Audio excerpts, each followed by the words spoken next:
This is Leighton House. It's the home of the Victorian painter Frederic Leighton, later Lord Leighton, President of the Royal Academy, and really the leading figure in British painting of the period. It was the house that he had built for himself by the architect George Aitchison, and it was a vehicle for the display of works of art. It's a palace of art. It's intended to impress.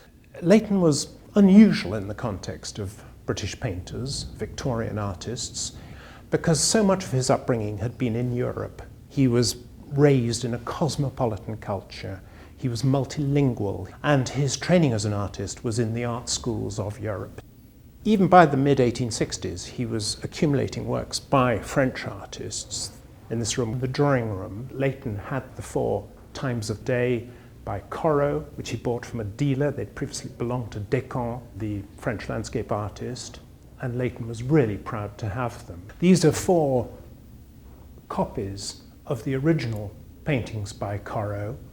They're shown in the positions that Leighton had them in, so that at the end we've got evening, noon, night, and morning.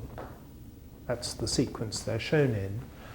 And the originals, of course, were here up until the time of Leighton's death in 1896, but they were then dispersed from the collection, went into a private collection, and now, happily, belong to the National Gallery. Leighton's ambitions to be regarded as a public figure, and the way in which he used this house to explain to people what his artistic precepts were, essentially the European project. He wanted to merge British art into a European academic system, and he wanted artists to be trained according to the atelier program of tuition. But I think it's true to say that the French artists of the 1840s and 50s, Corot, Delacroix, Daubigny, others besides, whose works are represented in the collection, were really the very essence of what Leighton thought great art should be.